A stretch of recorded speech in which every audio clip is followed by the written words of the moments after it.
Lightning McQueen is on top of the world. He's a rookie sensation, faster than anyone on the track, and he knows it. This arrogance is his defining trait. He's a one-man show, believing he doesn't need anyone. In the final race for the Piston Cup, he's so far ahead he decides he doesn't need new tires, ignoring his pit crew's frantic calls. He pictures himself holding the trophy, basking in the glory.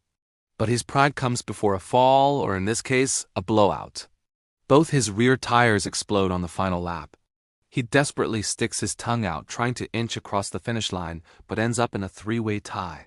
This single moment, born from his refusal to listen, sets his entire journey in motion. He alienates his team, who quit on him after the race. McQueen is completely alone, a one-man show, who just lost his entire crew. McQueen perfectly embodies the myth of the self-made man, the idea that success is a solo endeavor. It's a concept we love to celebrate, but it's fundamentally flawed. No one, not even a titan like Bill Gates, achieves success alone.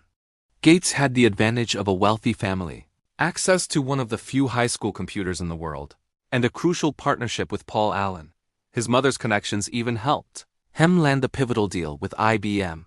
Success is never created in a vacuum. It's built on a foundation of relationships, support, and sometimes pure luck. McQueen's arrogance blinds him to this. He sees his pit crew not as partners, but as interchangeable parts in his personal glory machine. This flawed worldview is about to be seriously challenged.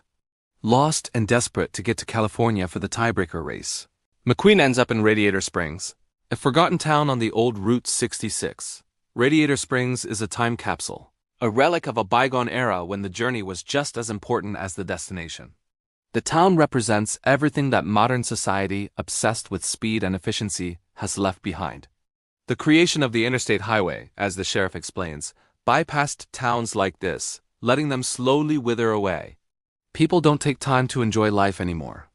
They just want to get where they're going as fast as possible.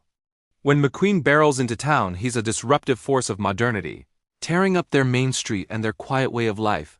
His accidental arrival isn't just a detour. It's a crash course in values he never knew existed. His punishment for destroying the road is community service. He has to repave the very street he ruined. Of course, his first attempt is a disaster. He rushes the job, creating a lumpy, uneven mess that the town's judge and doctor, Doc Hudson, immediately calls out. Doc, a quiet and grumpy Hudson Hornet, sees right through McQueen's ego. He challenges McQueen to a race. If McQueen wins, he's free to go. McQueen, confident in his speed, accepts. But the race is on dirt, a surface he's never experienced. Doc gives him a simple piece of advice. Turn right to go left. McQueen scoffs. But when he tries to take the turn his own way, he spins out and crashes into a cactus patch. It's a humbling lesson. Speed isn't everything. There are skills and wisdom that can only be learned, not just powered through. It's his first real taste of failure and the beginning of his transformation. During his time in town, McQueen starts to connect with the residents, especially Sally, a sharp Porsche who used to be a high-powered lawyer in Los Angeles. She tells him her story, how she was living the fast life, but it was empty. She didn't feel happy, so she just drove until her car broke down in Radiator Springs. Here, she found something real, something that the relentless pursuit of success in the city could never offer, a genuine community. Sally's perspective directly challenges McQueen's entire life philosophy.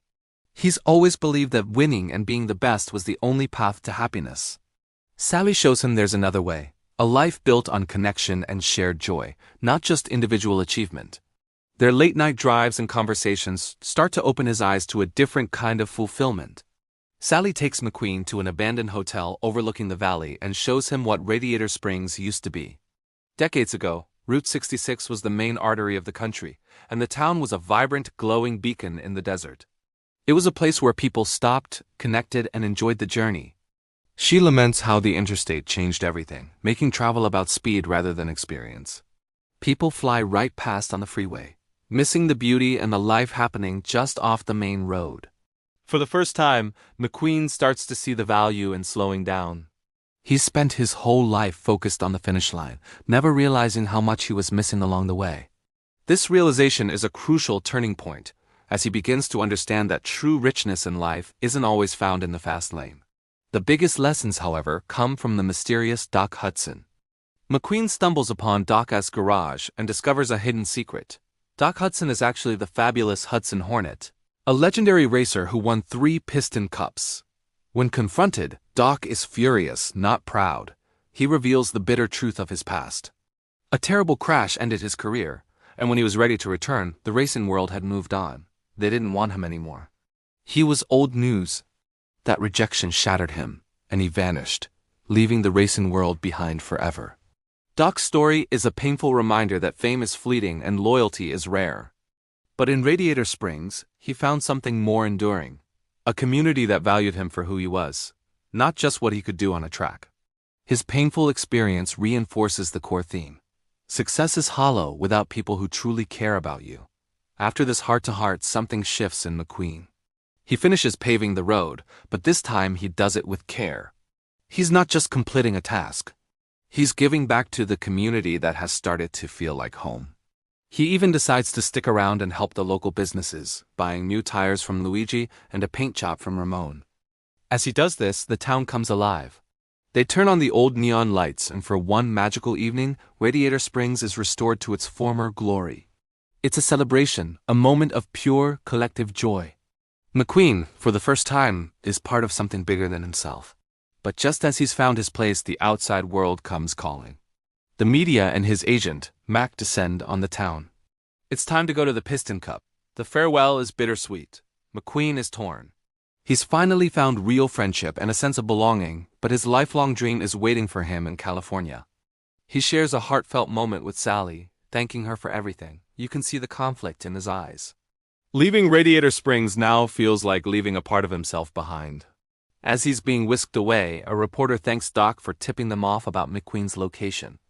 This betrayal stings McQueen, and he leaves the town with a mix of anger and sadness, not understanding that Doc was actually trying to help him. Back at the big race, the atmosphere is electric. It's not just any Piston Cup. It's the final race for the legendary champion, the King. But McQueen is distracted. His mind isn't on the trophy. It's on the friends he left behind. He can't focus, flashing back to memories of cruising with Sally and learning to drift with Doc. He's racing poorly, falling far behind. And then, he hears a familiar voice over the headset. It's Doc Hudson. The entire Radiator Springs crew is in his pit serving as his team.